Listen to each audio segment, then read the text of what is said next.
Buenas noches, mi Hola, ¿cómo estás? nombre es Andrea Tello, soy estudiante de la Facultad de Psicología y me gustaría preguntarle sobre usted, quién es, a qué se dedica. Ok, bueno, yo soy Alfredo Berrocal Campo. Yo soy profesor de historia, soy especialista en todo lo que es sociales, básicamente, asesor de tesis en programas de bachillerato internacional y también en asesorías universitarias, ¿no? Ok, gracias. Empezando la entrevista, mi primera pregunta sería, ¿es sobre mitos y leyendas, hechos Ok. contemporáneos? Mi Ujú. primera pregunta hacia usted sería, ¿qué leyenda o mito peruano recuerda de su niñez? El primero que se me ocurre, el Muki. El Muki, yo me acuerdo que en el colegio en primaria, en la época en la que yo estaba en el colegio, había un curso llamado lectura. Entonces nos daban un libro de lectura, cuarto, quinto, sexto grado, y nos obligaban a leerlo en voz alta. Por eso que supongo que leíamos un poco más que ustedes. Y por eso que al Ok. final a ustedes en secundaria les agregaron el famoso plan lector, pues, ¿no? Que era como que nosotros, lo que nosotros hacíamos de chiquitos. Y ahí yo recuerdo siempre esta historia, la historia del Muki, ¿no? ¿Lo entiendes? ¿Sabes lo que es el Muki o deseas que te lo explique? Sí, por favor, si podría. Claro que sí. El Muki es el duende de las minas, Sí. ¿ok? Y la leyenda dice, o el mito, perdón, el mito dice de que el Muki no permite que las mujeres entren a las minas. Wow. ¿Por qué? Porque como el Muki es celoso, si una mujer entra a la mina se seca. Wow. Y aunque te parezca increíble, esa historia, esa creencia sigue vigente hasta el día de hoy. En muchas empresas mineras, tú puedes ser ingeniera minera, ¿ok? Vas a ir al jefe, vas a ser jefa de campamento, vas a estar ganando $40,000 mensuales, vas a pasar por la mina, vas a saludar a la mina, pero tú no entras a la mina. Oh, ¿Por oh, qué? Porque los obreros, los mineros, los que entran a la mina, ven una mujer y reniegan porque saben que la mina se seca y se quedan sin trabajo. Y en todo el mundo, conversando bueno, hace muchos años yo conocí bueno, salía con una chica que trabajaba justamente para una minera y ella decía así, y en todo el mundo existe esa creencia. oh, Así que la única posibilidad de que ustedes conozcan una mina es en el Parque de las Leyendas. ok. Ay, interesante. Yo no sabía. Bienvenida a Historia. Bueno, ok.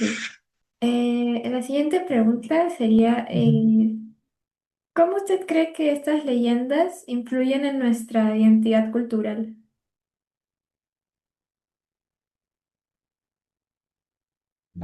¿Cómo lo podemos hacer?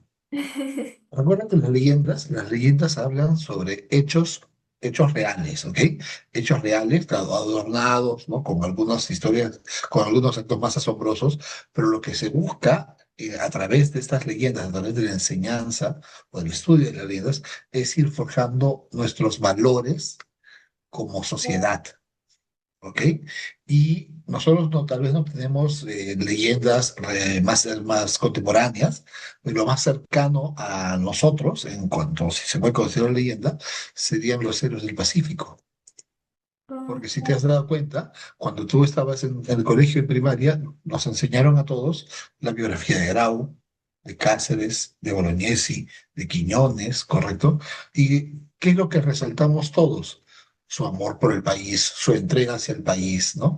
Al margen de lo que se puede opinar, de que si tienen o no, tenían o no intereses personales, pues creo que aquí todos estamos de acuerdo de que ellos dieron su vida por este país. Entonces nos enseñan de que en casos de necesidad, en casos de emergencia, ojalá que nunca volvamos a pasar por una situación así, pero si en caso sea necesario, seguir el ejemplo de estas personas que son reales, han existido. O sea, no estamos hablando de Macocapa, que posiblemente se pueda discutir su existencia o no. Estamos hablando de gente que vivió el siglo XIX y cuyos descendientes siguen estando con nosotros. Tú puedes ver a los bisnietos de Grau y los conoces y salen a marchar y la gente los saluda y los recuerda con cariño porque es, oye, es el nieto de Grau, ¿no? Entonces lo seguimos viendo como un patrón a seguir, un modelo a seguir como ejemplo.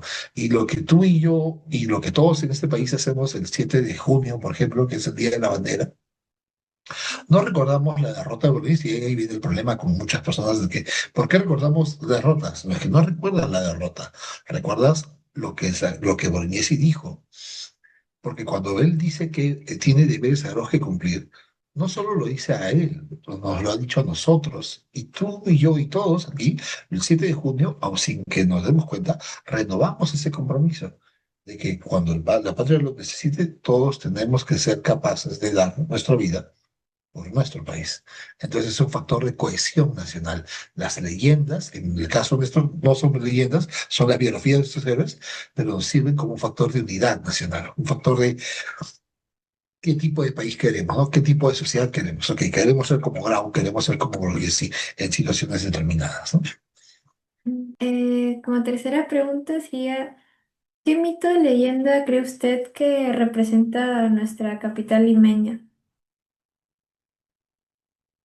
A nuestra capital, wow. Y El problema es que esta ciudad fue fundada inicialmente por indios, por poblaciones indígenas y luego habitada por españoles, y hoy es una sociedad más mestiza, claro. definitivamente. Entonces, a ver, empecemos por esto. Cuando los españoles llegan influenciados por una mentalidad cristiana católica, por haber terminado la lucha contra los árabes. Entonces, esta mentalidad católica muy presente en los españoles se expresa en la manera como fundan las ciudades. Antes, en la época de los españoles, las ciudades se fundaban siempre bajo la protección de un santo. ¿Ok? Mm, Siempre se buscaba fundar una ciudad o la ciudad justo que calce con el aniversario de un santo. Por eso que si te has dado cuenta, en la zona andina tenemos nombres de santos, ¿no?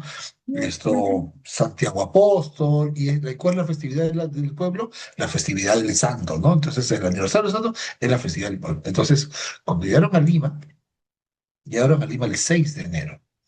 Correcto. Y se fundó la ciudad del 18 porque teníamos que esperar que Pizarro regrese de la zona andina. Pizarro llega, se funda la ciudad el 18 de enero. Y en enero no hay ninguna festividad santa. Lo más cercano al 18 de enero es el 6 de enero. Entonces, como el 6 es la bajada de los Reyes Magos, a Lima se le funda bajo la protección de los Reyes Magos. Y por eso que a Lima le decimos ciudad de los Reyes Magos. El Guau. problema es que con el tiempo la gente ha ido olvidando esa última palabra y todos repiten como monstruos Ciudad de los Reyes, pero nadie se pone a analizar por qué se le dice Ciudad de los Reyes Magos. Es más, si tú revisas el escudo de Lima, en el escudo de Lima hay tres coronas y encima de las tres coronas está la estrella de David. ¿Por qué? Porque son las coronas de los Reyes Magos, guiados por la estrella de Belén, que llegan a Lima, pues, ¿no? Que llegan a Lima y se funda la ciudad. Por eso lo ponemos así, por eso que en el escudo de Lima aparece ese símbolo. Muy interesante, ¿no? ¿Te has quedado así, no? Sí. Yendo a algo más analítico, ¿usted cómo cree que se han adaptado las leyendas clásicas a los contextos actuales, o sea, a los contextos urbanos y tecnológicos de hoy en día? Yo creo que esa es una lucha más que una adaptación, porque en esta búsqueda, en esta locura tecnológica que hemos estado viviendo en el Perú los últimos 25 o 30 años, Claro. hemos ido asimilando costumbres de otros países, ¿no? Debido a la famosa globalización. Y ahí viene la discusión, ¿no? ¿Qué tan buena es la globalización? ¿Qué tan mala es la globalización? Porque la globalización a la larga buscaría o podría provocar la desaparición de las culturas locales debido a la imposición de las culturas homogéneas, ¿no? Las culturas globales, por así decirlo. Pero en sociedades como la nuestra, que tiene un pasado histórico tan grande y tan rico, lo que está pasando, y yo espero que eso termine de darse, es una fusión. si bien es cierto, nos vamos a adaptar y nos estamos adaptando al mundo globalizado y estamos utilizando muchas palabras en inglés para poder entendernos, ¿no? El marketing, el internet y toda esa estupidez, porque al final la manera como lo pronuncia me parece ridículo. Pero estamos acá, o sea, todos entendemos, ¿no? O sea, ¿cómo es? Eco-friendly, amigable con el medio ambiente, brother, suena más bonito, amigable con el medio ambiente, entonces es ridículo, no sea ridículo. Pero también si bien es cierto, estamos utilizando palabras de inglés, sin querer también estamos utilizando palabras quechua, palabras aymaras en nuestro día a día, incluso en la tecnología. ¿Por qué? Porque el yape viene de la yapa, y yapa es una palabra quechua que significa un extra, dame un extra. Por eso que cuando tú vas al mercado, cuando quieres comprar desayuno, señala su yapa, pues, ¿no? Y siempre te dan un vaso más, o medio vaso más, o una frutita. Ya, pues, entonces cuando tú necesitas plata, ¿qué necesitas? Papá, dame un extra, pues. Pero no necesitamos un extra. ¿Qué dices? Yapéame. El yape. Claro, Entonces, ahí está. Entonces, estamos tratando de, incluso el BCP, me parece que tiene también en sus cajeros electrónicos, están en quechua, están en aymara.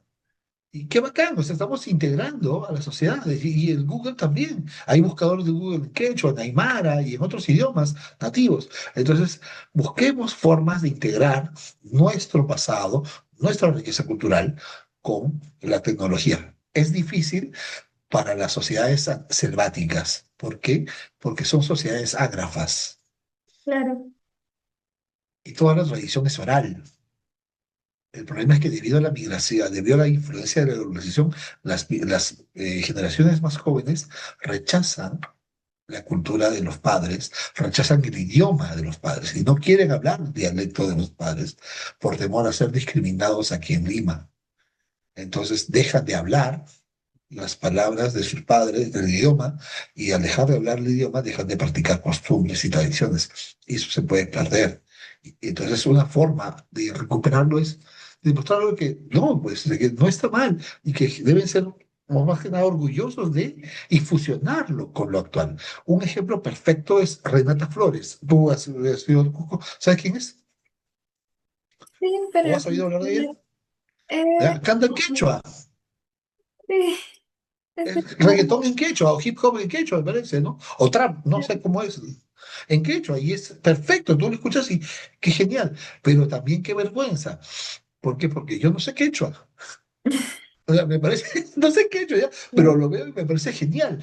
Pero, pero también me siento mal porque, o sea, el alemán que está en Barranco, ebrio, en la noche de Barranco, me abraza y me dice, hola, qué chévere canción. Y yo, sí. Y el alemán habla, entiende, entiende el quechua mejor que yo. O por ejemplo, USPA, que es un grupo de rock, de metal en quechua. Y viaja y toca en Europa y hace conciertos en Europa y va a Asia. Pero aquí en Lima no pega porque aquí no se habla quechua. Pues y qué pena. Qué pena también de eso, ¿no? ¿Usted cree que, o sea, lo que mencionó antes de la gente que no, de las generaciones actuales que no adoptan sus lenguas madres, cree que es un rechazo o más bien es un comienzo hacia la alienación que está habiendo acá en la capital? Pero es que la alienación se inicia con el rechazo, ¿no te parece? Sí, pero Es usted el cree que es típico más, caso, es el típico cuento de Ribeiro, ¿no? El negro que se va a Estados Unidos y regresa con el cabello rubio, ¿no? Y hablando inglés. Es el típico cuento de Ribeiro. claro, Entonces, va por ese lado, ¿no? O sea, no te vistes de manera tradicional porque qué vergüenza vestirte de la manera tradicional en Lima. Pero en Lima estamos utilizando los mantos selváticos y hacemos carteras ahora con eso. mm, Es más, se me fue el nombre. Estas mantas que usan las mujeres de delante para cargar a sus hijos en las espaldas, ¿ok? Jibya, se llama correcto, Jibya en quechua, manta. Ahora, bueno, en los últimos 25 años existe una diseñadora de modas llamada Meche Correa, que en base a las jibyas ha hecho carteras. sí, Pero como las hace Meche Correa, te cuestan $30. Pero es una manta. Pero claro, es Meche Correa, ¿no? Entonces, $30, $40 es la cartera hecha de Jinja. Y la gente lo compra porque es Meche Correa, ¿no? Entonces, no sé quién es el más alienado, el que compra lo de Meche Claro. Correa o el que... Fue bastante criticada porque decían que comercializaba la cultura, sí, y que Exactamente, y solo era aceptada si era producida por una élite. exacto. Entonces, ¿quién es el más ridículo? ¿Quién es el más alienado? ¿El que lo compra o el que lo rechaza, ¿no? Entonces, es absurdo. Ahí hay una gran pregunta, ¿no? Sí, bueno, es muy triste la verdad, ¿no? Pero Pero es que, como dice Huntington, es choque de civilizaciones y tarde o temprano esto iba a pasar. La globalización nos empuja a esto. Entonces, ¿qué hacemos como sociedad, como Estado, para que estas cosas se mantengan, se recuperen y nos volvamos a sentir orgullosos? De alguna forma, la comida lo está permitiendo. La comida está salvando esa situación. Y la comida hoy nos va a sentir orgullosos, sentir orgullosos de las costumbres selváticas, de las costumbres amazónicas, de las costumbres andinas. Tú vas a Central, por ejemplo, el restaurante que está de moda, y ahí hacen un plato con pirañas de la selva. O sea, qué locura. ¿Quién se hubiese imaginado comer piraña? Pero el pata lo hace. claro. Entonces, es más, él tuvo un problema porque fue a hacer una exhibición a Estados Unidos con un grupo de chefs peruanos y él llevaba pirañas vivas, pues, ¿no? Porque para poder para poder prepararlas y en Estados Unidos lo arrestaron y le dijeron que estaba contrabandeando especies, ¿va? Porque como estamos, ¿quién en su sano juicio lleva pirañas vivas, pues, en un contenedor, en un avión a Estados Unidos, ¿no? Y tuvo que explicar, no, mira, yo soy el chef y todo. Ah, ok, ya, ya, bueno, fue toda una anécdota, pero ahí también das cuenta de el choque, ¿no? El choque cultural, ¿no? Bueno, eh, prosiguiendo. Eh, la quinta pregunta. A ver. ¿Cómo evolucionó la forma en que se retrataba a los personajes históricos en el Perú? Mm, el problema es que ahora, como tenemos muchas redes, como tenemos internet, la gente es libre de opinar y de decir un montón de tonterías, lamentablemente. Entonces ahí tenemos personas como Capitán Perú, vamos, lo único que hace este jovencito, que no es historiador, es utilizar las fuentes e interpretarlas a su conveniencia. Y es aceptado, ¿por qué? Porque tiene una visión hispanista de la sociedad de la época colonial. Entonces, como adecua las fuentes a su conveniencia y tiene mucha pegada entre los sectores A, B, entonces, oh, él dice muchas cosas, pero uno lo va escuchando y se da cuenta de que, bueno, no, no es así. O, por ejemplo, la discusión de que si éramos colonia o éramos virreinato, pero son sinónimos, pues, son sinónimos. No, nosotros nunca fuimos un reino, no, hermano, nosotros nunca fuimos un reino, no somos un reino aliado de España, fuimos un reino vasallo de España. España nos imponía sus leyes, España nos imponía sus autoridades, España nos impuso sus costumbres. Entonces, nunca fuimos un reino Claro. aliado de España. Entonces, esta idea absurda de muchas personas de clase alta, políticos mayores, que dicen, yo me siento más español que peruano. ¿Qué te pasa, hermano? ¿Qué te pasa? Entonces ahí te vas dando cuenta de que todavía no hemos terminado de procesar esta idea. Y con las redes, pues la gente que dice tonterías, como el Capitán Perú, que adecua las fuentes a su conveniencia, como otros, como viéndonos a las antípodas de Capitán Perú, el impresentable de Antauro, pues, ¿no? Una religión tahuantinsuya y volver a adorar a los dioses andinos expulsar a esta iglesia blanca traída por los españoles y volver a una religión mestiza. ¿De qué te está hablando? Pero claro, vamos, yo sé que hay libertad de expresión, pero Dios mío, ¿hasta qué punto, no? ¿Hasta qué punto podemos permitir semejantes ideas, ¿no? ¿Verdad? Pero bueno, Entonces se tergiversa el mensaje, se tergiversa la lucha, porque ya no estamos hablando de la importancia de los personajes históricos en la actualidad. Estamos simplemente debatiendo tus ideas que son absurdas, entonces el mensaje se diluye.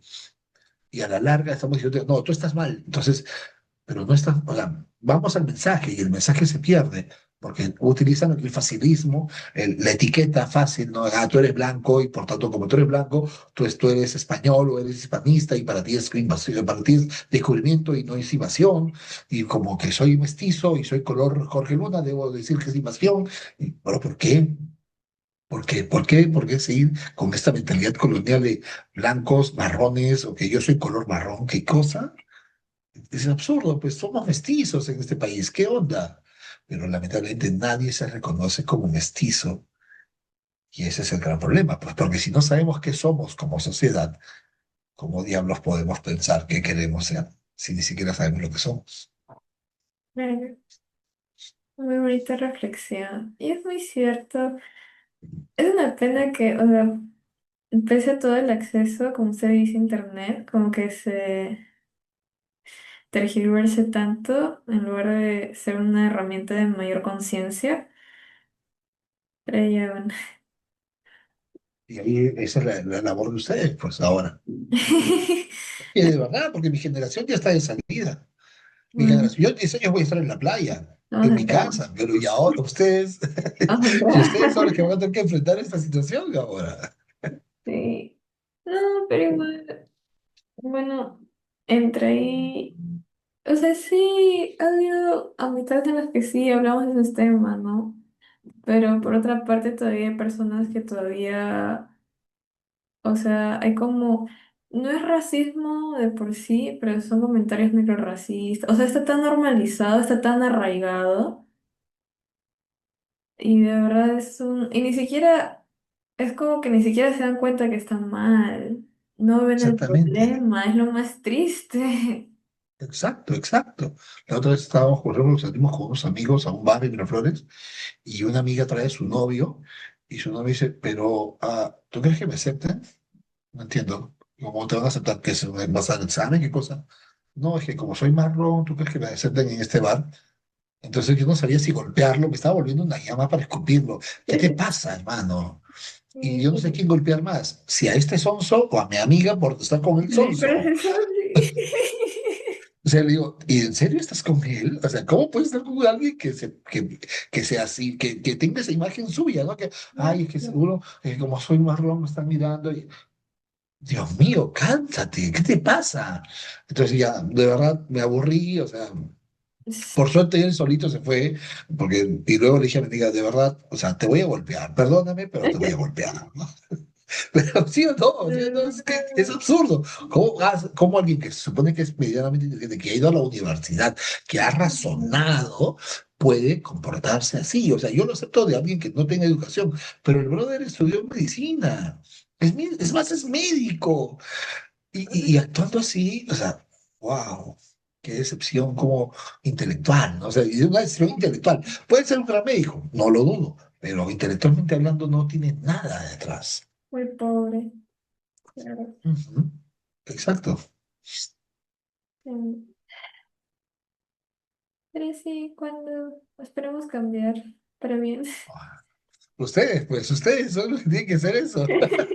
Es tu generación. Ay, ay, sí, verdad.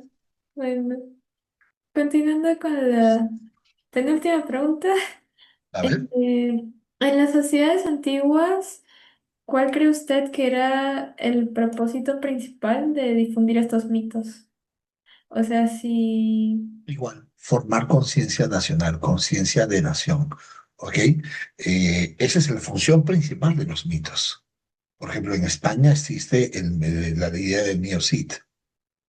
Claro. Entonces, tú ves al Mio Cid o uno lee al Mio Cid y entiende perfectamente la mentalidad española de la época, cómo era la sociedad española, qué costumbres tenían, qué rituales habían, de qué manera se juntaban. Y esa es la función de los mitos. En el caso nuestro, podría ser, por ejemplo, la historia de Pachacútec. ¿Por qué? Porque cuando Pachacútec toma el poder, lo hace luego de vencer a los chancas en la batalla de Yaguarpampa. Pero no solo eso, el problema es que la gente se olvida de algo. El papá de Pachacútec, el inca que gobernaba, era Viracocha. Y Viracocha nunca eligió a Pachacútec como heredero. Es más, luego de la batalla de Yaguarpampa, lo ignora, lo desprecia y elige como heredero a otro hijo llamado Urco. Pero como Pachacútec es el que había vencido en la batalla y tenía el apoyo militar, decide desplazar a su hermano, sacar a su padre del poder y tomar el poder por la fuerza. ¿Qué está haciendo Pachacútec? Está haciendo un golpe de Estado. Pero ¿cómo legitimas tu gobierno? ¿Cómo legitimas esta acción ante la gente? A través de la leyenda la leyenda o la guerra contra los chancas, porque se cuentan leyendas sobre eso, que Pachacútec tuvo un sueño, que Huiracocha le dijo que él iba a gobernar el imperio, que las piedras se convirtieron en guerreros de piedra que salvaron al Cusco de la batalla, y que es él, Pachacútec, el que cambia el mundo, y él es el que tiene que tomar el poder, y con él se inicia el imperio. Entonces te das cuenta ahí que hay un mito fundacional, ¿no? Con él se inicia el imperio gracias a esta acción en la cual está tomando el poder por la fuerza, ¿no? Entonces, también de alguna forma sirve para justificar tu dominio, justificar tu poder y buscar legitimidad ante la sociedad. Claro, ok. Y como última pregunta, eh, ¿existen leyendas coloniales que puedan interpretarse como actos de resistencia simbólica contra el sistema virreinal? Sí, claro, están dos. Hay dos básicamente que me parece que son las más importantes. El mito del Taquioncoy y el mito de Incarni. Mm. Si vos te lo explico. Sí, por favor. Ok. Taquioncoy, que hecho significa canto que enferma o enfermedad del baile. ¿Vamos bien? Este mito surge en la segunda mitad del siglo XVI, ¿ok? A mediados del siglo XVI, durante el gobierno de un inca llamado Titu Cusi Yupanqui. Este señor, Titu Cusi Yupanqui, luchaba contra los españoles desde una zona del Cusco conocido como Vilcabamba, ¿correcto? Y él, en esas guerras constantes, él firma un acuerdo de paz, una especie de tregua, permitiendo el acceso de sacerdotes católicos a la zona de Vilcabamba. Entonces, es un grupo de indios que rechazan esta acción, abandonan Vilcabamba, se van a la zona de Huamanga, dirigidos por un indio llamado Juan Chocne, y crean este movimiento. Este movimiento propone que para poder expulsar a los españoles, los indios debemos rechazar todo elemento occidental. Debemos abandonar la cultura española y volver a adorar a nuestros dioses, volver a adorar a nuestras huacas, a nuestros sapos. ¿Para qué? Para que cuando volvamos a adorarles, le vamos a dar fuerza a estos dioses y sonará una música extraña que hará que estos dioses desciendan y se apoderen de nuestros cuerpos. Y cuando estemos poseídos, vamos a luchar contra los españoles y expulsaremos a los españoles. ¿Estamos bien? Entonces, esta historia del taquionque tú la puedes ver en un baile muy famoso conocido como danza de tijeras. Mm. Porque la danza de tijeras viene justamente de eso. Si te has dado cuenta, la danza de tijeras siempre es uno contra uno.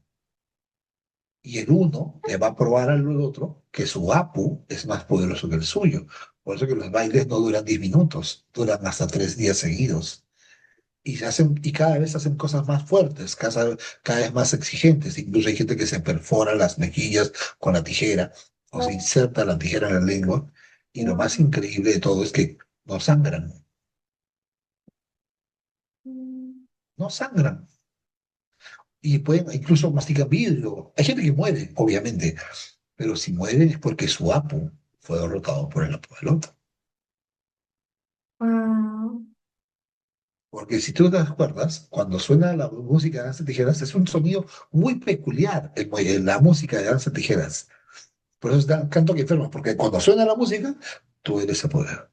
Y hay otro mito, movimiento naturista de Yanaguara. Yanaguara. Yanaguara es un movimiento de resistencia que surge en Cotabambas, en Apurímac, Ya. también contemporáneo al Taquioncoy, y señala que las enfermedades traídas por los españoles son una especie de castigo. Es un Mm. castigo que los dioses nos han dado o nos están culpando por haber abandonado a sus dioses andinos y empezar a adorar a los dioses, al dios español. Entonces son movimientos de resistencia cultural, son movimientos de eso, resistencia cultural. No son violentos, no son militares, pero son un ejemplo de resistencia cultural. Entonces ahí es donde aparece la Iglesia Católica. Estos sacerdotes, estos primeros estos sacerdotes que llegan tratando de evangelizar, al ver estos movimientos, utilizan esas ideas y nos venden una idea interesante. En el mundo andino, el tiempo es cíclico, ¿ok? Significa que todo se repite, todo da vueltas. Pero para nosotros que somos occidentales, el tiempo es lineal. O sea, los hechos se dan en el tiempo y nunca se repiten. Pero eso explica muchas cosas, porque cuando te acuerdas, cuando algo malo te pasa, tu mamá te consuela diciendo, no te preocupes, hijita, todo da vueltas, porque en el mundo andino siempre es así. Entonces, los sacerdotes españoles entendieron ese mensaje y crearon un mito, Incarri. Claro. El mito del Incarri dice que el Inca renacerá y lo expulsará a los españoles. ¿Cuándo lo va a hacer? A los 1000 años. Entonces es un momento mesiánico que estamos esperando un Inca que venga a salvarnos. Entonces eso calma a la población porque ya viene el Inca, entonces hay que esperar, ¿no? Hay que seguir siendo dominados. Y eso también lo puedes ver, por ejemplo, en una película llamada Madinusa, que se puso de moda hace 20 años. En esa película, que lamentablemente muy poca gente ni lo entendió, hay una escena en donde la mujer quiere seducir a un extranjero en época de Semana Santa. Y ella le dice, pero no es pecado, porque Dios ha muerto, Dios no ve. ¿Cuándo lo dice? El viernes, pues porque el Viernes Santo Dios ha muerto.